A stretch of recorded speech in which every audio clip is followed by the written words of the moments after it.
Nah, teman-teman, sekarang kita masuk ke analisis kasus ya. Analisis kasus pada hari ini adalah kasus nyata yang dialami oleh salah satu YouTuber di Indonesia eh, yang berumur 23 tahun. Dia merupakan fresh graduate dari salah satu universitas di Indonesia. Semuanya berawal, dia cewek ya. Semuanya berawal dari dia menduga bahwa penyakit PCOS-nya itu kambuh. Nah, penyakit PCOS ini sendiri merupakan kumpulan gejala yang ditandai dengan ketidakseimbangan hormon yang dapat terjadi pada wanita di usia subur. Nah, wanita dengan PCOS ini cenderung mengalami menstruasi yang tidak teratur, terjadi lebih jarang ataupun berkepanjangan, serta susah hamil. Karena dia mengira penyakit PCOS atau polycystic ovary syndrome-nya ini kambuh, dia pergi ke dokter dong. Nah, tapi pada saat ke dokter, dokternya malah bilang yang menyebabkan dia tidak menstruasi selama 4 bulan ini karena dia sedang mengandung alias hamil selama 4,5 bulan. Boom. Speechless dong, secara dia belum menikah dan masih fresh graduate, belum ada hal yang bisa dia pegang untuk masa depannya gitu. Semua ini membuat dia speechless dengan bagaimana reaksi keluarganya, bagaimana reaksi masyarakat. Secara dia juga adalah content creator kan, terus bagaimana dia akan menghadapi permasalahan-permasalahan dan judgement itu. Nah, di sini dia down, dia stres akan peristiwa yang terjadi di kehidupannya ini.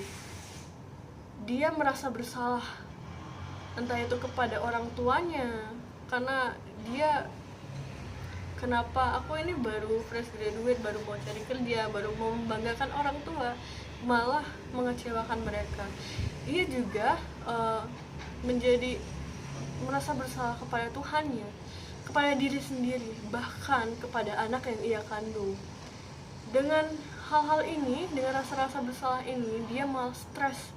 Dia tidak tahu apa yang harus dilakukan ke depannya dengan anak maupun kehidupannya.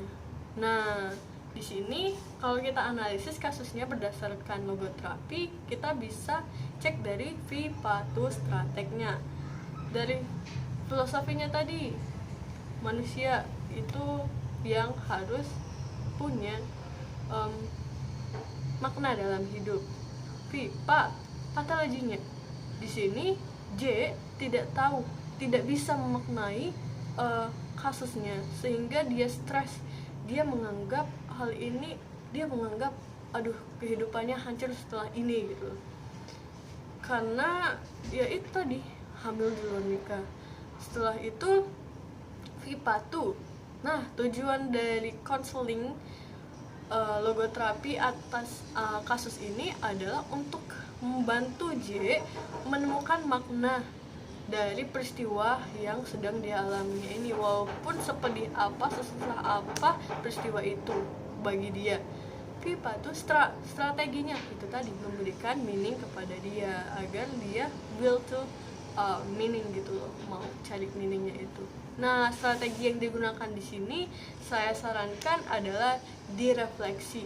Nah, kenapa? Karena kita dapat membantu konseli J tadi untuk melihat hal-hal positif apa saja yang sudah ada di maksud saya, hal-hal positif apa saja yang ada di peristiwa tersebut. Jangan fokus kepada hal-hal negatif, jangan fokus kepada hal-hal yang belum pasti di depannya. Nah, fokus pada hal positif. Contohnya nih,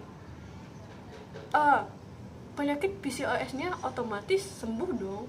Kenapa? Karena kehamilan itu meningkatkan hormon kesuburan seorang wanita. Penyakit PCOS-nya sembuh. Kedua, setahu dia beberapa bulan sebelumnya dia itu pergi ke Jepang, naik pesawat, minum, makan sushi, bahkan hal yang mentah-mentah kayak gitu loh, yang tidak menjaga selayaknya ibu muda yang hamil gitu, tapi anaknya tetap bertahan. Ini berarti anak ini adalah anugerah dari Tuhan. Kenapa? Karena tadi balik lagi ke PCOS itu tadi kan sejatinya susah hamil kan, sedangkan ini dia dikasih dengan anak yang kuat gitu loh. Ketiga, dia mengetahui bahwa keluarganya itu mendukung dia, termasuk pacarnya yang mau bertanggung jawab atas kehamilannya gitu loh. Nah, setelah dia melihat sisi-sisi positif itu tadi, dia mendapat makna hidupnya.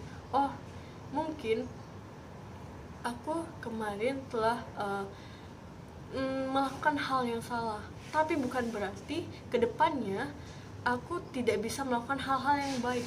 Bukan berarti aku harus hidup di atas rasa-rasa bersalah dan berlarut-larut, karena masih ada orang-orang yang mendukungku, masih ada anak kuat yang harus aku pertahankan gitu loh. Jadi tujuan hidupnya dan makna hidupnya itu jelas gitu. Dia mau mempertahankan anaknya ini, dan dia tahu bahwa pasangannya akan setia padanya bahkan di saat-saat dia down seperti ini.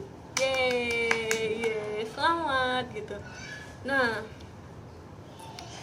sekarang kalian udah tahu dong logoterapi gimana. Seru nggak? Seru kan? Seru lah pasti. Nah, coba deh kalian terapkan logoterapi ini kepada diri kalian.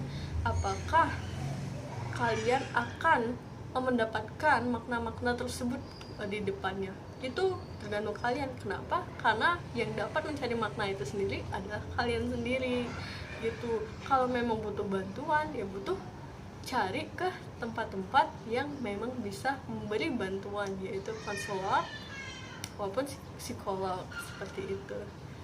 Saya rasa sampai sini saja ya sharing kita pada hari ini. Saya ingin mengucapkan satu hal. If world give you lemon, just make a lemonade. Bye. Tuhan memberkati.